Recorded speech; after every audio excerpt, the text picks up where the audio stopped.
జీవితంలో ఒక్కసారి కూడా నా భార్యని ఒక్క మాట కూడా అనకూడదు, తనకి ఏ కష్టం రానివ్వకూడదు, ప్రేమగా చూసుకోవాలి అని. కానీ నువ్వు నీ స్వార్థం కోసం చేయకూడని తప్పులన్నీ చేశావు. అవన్నీ కూడా నేను ఎప్పుడు పట్టించుకోలేదు. ఇప్పటికైనా నీ బుద్ధి మార్చుకుని పద్ధతిగా ఉంటే చాలు. నేనిక నుంచి నీతో ఎప్పట్లా ఉండడానికి ప్రయత్నిస్తాను. ఇది మా అక్కయ్య కోరిక. మనిద్దరం బాగుండాలి, ఒకరి పట్ల ఒకరు ప్రేమగా ఉండాలని. మా అక్క తన బాధను తను మర్చిపోవాలి అంటే మనం సంతోషంగా కనిపించాలి. ఆ విధంగా దేవుడు నీకో మరో అవకాశం ఇచ్చాడు. ఇప్పటికైనా మంచిగా ఉండు, మంచిగా ఆలోచించు. ఇంకోసారి తప్పు చేయాలన్న ఆలోచన కూడా నీ మనసులోకి రానివ్వకు. ఇన్ని రోజులు నన్ను ఏదైనా అడగడానికి నువ్వు భయపడుతూ ఉండుంటావు.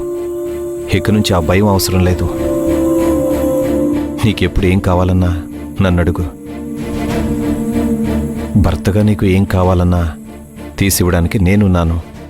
నీ సంతోషం కోసం ఏం చేయడానికైనా నేను వెనకాడను.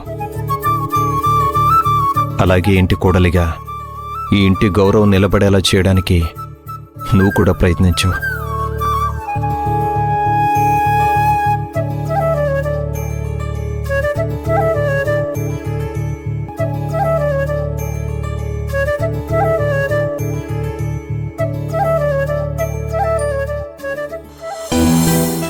అన్ని రిపోర్ట్స్ పంపించండి డాక్టర్ గారు. చూసారా? మీరు పంపించిన రిపోర్ట్స్ అన్ని చూశానమ్మా. ఒకసారి పేషెంట్ ని తీసుకుని రండి. చిన్న చిన్న టెస్ట్లు అవి చేస్తే మళ్ళీ ఆవిడ ప్రెగ్నెంట్ అయ్యే అవకాశాన్ని ఇంప్రూవ్ చేయవచ్చు.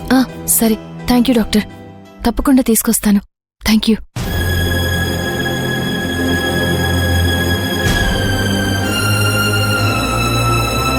భూమి, ఏంటి అలా ఉన్నావు? ఏం లేదు మాధవ, డాక్టర్ గారికి రిపోర్ట్స్ పంపించాను. అన్నీ చూశారంట. ఖచ్చితంగా అవుతుందని చెప్పలేదు, కానీ వదిన మళ్ళీ గర్భవతి అయ్యే అవకాశం ఉందో లేదో చిన్న చిన్న టెస్టులు చేసి చెప్పొచ్చు, అవకాశం ఉంటే మెరుగుపరచొచ్చు అని అంటున్నారు. అవునా? మంచి పని చేసావు భూమి. సరే, ఒకసారి హాస్పిటల్కి తీసుకెళ్దాం అక్కని. ఖచ్చితంగా తీసుకెళ్ళాలి. నువ్వు ఇవన్నీ ఆలోచిస్తూ డల్గా ఉండడం ఏం బాలేదు. కాస్త సంతోషంగా ఉంటే చూసే వాళ్ళకు కూడా బాగుంటుంది. నువ్వే డల్గా ఉంటే అక్క బాధపడుతుంది. అందుకే చెప్తున్నాను, మొహం అలా పెట్టుకుని అక్క కనిపించుకో. ఈ మధ్య నా మొహం ఇంతే. నన్నేం చేయమంటావు? నీ మొహానికేం బాగుంటుంది కదా. ఎలా బాగుంటుంది? ప్రేమించి పెళ్లి చేసుకున్న భర్త సరిగ్గా మాట్లాడు, అంటే విడాకులిస్తాను అంటున్నాడు. భూమి, అది అయిపోయింది కదా, మళ్ళీ ఎందుకు మాట్లాడుతున్నావు? అయిపోయినా నువ్వు గుర్తు చేస్తున్నావు కదా. డల్గా ఉన్నాను అంటే ఎందుకున్నానో తెలీదా నీకు? భార్య డల్గా ఉంటే ఏం చెయ్యాలి? నేనేం చెయ్యాలి? ఇదిగో ఈ జ్యూస్ తాగు, మొహంలో కళ్ళొస్తుంది అని ఎప్పుడైనా ప్రేమగా తెచ్చావా? లేదు. అయితే ఇప్పుడు ఏం చేయమంటావు? చూడు చూడు, ఇప్పుడు కూడా ఏం చేయమంటావని నన్నే అడుగుతున్నావు. లేదు భూమి, నీతో ఇంతకు ముందులాగే ప్రేమగా ఉంటాను అని చెప్పొచ్చు కదా. అది కూడా నేనే అడుక్కోవాలి. సరే తల్లి, నీతో ప్రేమగా ఉంటాను.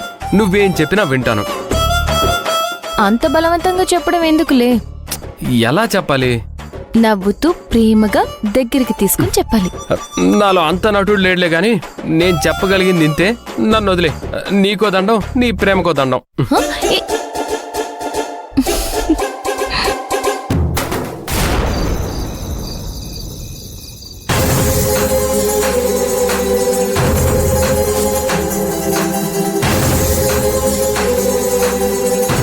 అడగటానికి మీకు సిగ్గు లేకపోయినా ఇవ్వడానికి మాకైనా సిగ్గుండాలి కదా.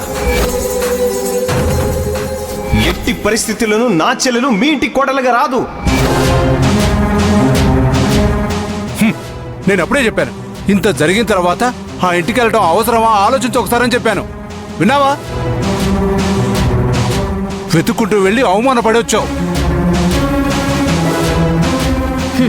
మనం ఒక్క అడుగు వెనక్కి వేస్తే వాళ్ళు తగ్గుతారు, కామ్గా చెప్పేది వింటారు అనుకున్నాను. కానీ ఇంతలా అవమానిస్తారనుకోలేదు. వాళ్ల స్థాయిని మర్చిపోయి, వాళ్ల మీద మనకున్న కోపాన్ని మర్చిపోయి వాళ్ళింట్లో అడుగు పెట్టాం. అయినా వాళ్ళు మనల్ని అవమానించారు. నేను నా కొడుక్కిచ్చి పెళ్లి చేసుకుంటాను అన్నా కూడా ఇవ్వమంటే ఇవ్వమని మొండికేశారు. ఊరుకుంటుంటే ఇంట్లో అందరూ మాట్లాడారే. మాట్లాడడానికి అవకాశం మనం ఇచ్చాం రుద్రాణి. వద్దనుకొని వదిలేసుకుంటే పరిస్థితి ఇంత దూరం వచ్చేది కాదు. ఈ అవమానాన్ని ఎలా దిగమించుకోవాలో నాకు కూడా అర్థం కావడం లేదు. మనల్ని బాధ పెట్టిన వాళ్ళని ఎప్పుడూ నేను క్షమించలేను. ఇంత అవమానం జరిగిన తర్వాత కూడా వాళ్ళని వదిలేద్దామా? మరేం చేద్దాం? ఆ శౌర్యని చంపేద్దాం.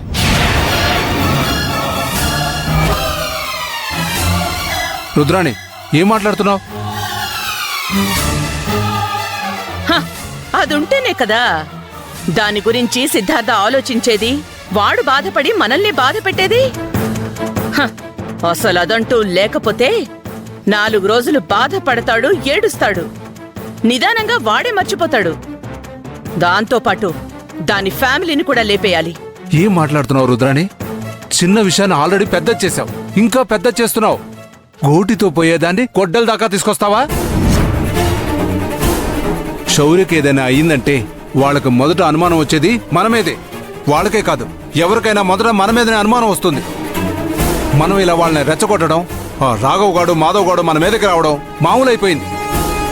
అలా రాకూడదని ముందు ఆ శౌర్యతో బోణీ చేసి ఫ్యామిలీ మొత్తాన్ని లేపేయాలని ఫిక్స్ అయ్యాను. వాళ్ల చావు ముహూర్తం పెట్టడానికి ఎప్పుడు అవకాశం దొరుకుతుందా అని ఎదురు చూస్తూ ఉన్నాను.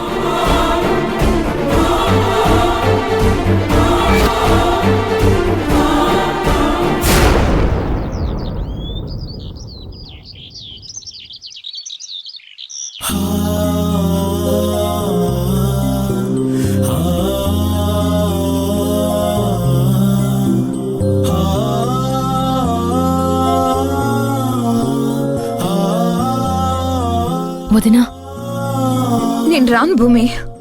వెళ్దాం వదినా. నా కోసం ఒక్కసారి డాక్టర్ గారితో మాట్లాడేసొద్దాం. లేదు భూమి, ఒకసారి జరిగింది చాలదా? మళ్ళీ ఏదో జరుగుతుందని ఆశపడి అక్కడి దాకా వెళ్ళి ఏమీ కాలేదంటే మళ్ళీ అందరూ బాధపడాలి.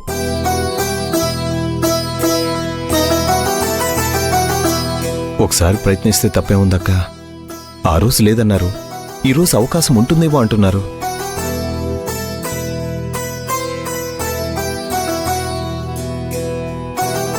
లేదని ఆశ చంపుకోవడం కన్నా ఉందేమో అని ప్రయత్నించడంలో తప్పే ఉంది. అవునక్క, ఒకసారి వెళ్ళి చూపించుకుందువు గాని పద. ఆ దేవుడి దయ వల్ల మళ్ళీ నువ్వు తల్లయ్యే అవకాశం ఉందంటే అంతకంటే కావాల్సిందేముంది? లేదురా, ఆ రాత నాకు లేదు. ఉంటే ఇలా ఎందుకు జరుగుతుంది?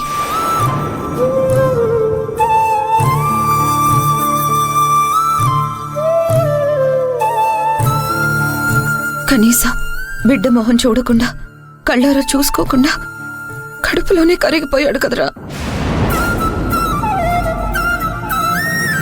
జీవితాంతం నేను తల్లినయ్యాను, 3 నెలల్లో 4 నెలల్లో కడుపులో బిడ్డను మోసాను అని ఈ సంతోషంతోనే సరిపెట్టుకోవాలి.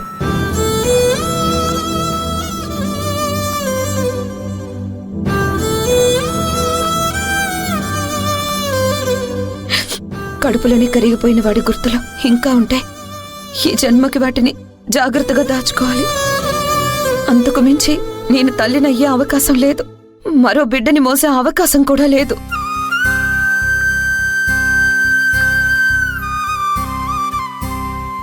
లేదమ్మా, సంవత్సరాల పాటు పిల్లలు లేని వాళ్ళు కూడా తల్లులవుతున్నారు. ఎప్పటికప్పుడు ఏవేవో కొత్త మందులు వస్తున్నాయి, కొత్త ప్రయత్నాలు చేస్తున్నారు. ఒకసారి వెళ్లి రావడంలో నష్టమేముందమ్మా?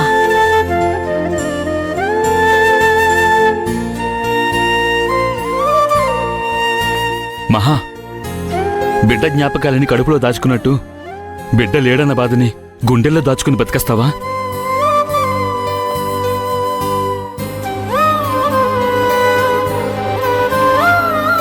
బిడ్డ లేడన్న బాధ నీకు మాత్రమే కాదు, మాకు కూడా ఉంది. మహా, ఒక్కసారి నా మాట విను, వెళ్దాం పద. ఎప్పుడూ నువ్వు నా మాట కాదనలేదు, వెళ్దాం పద.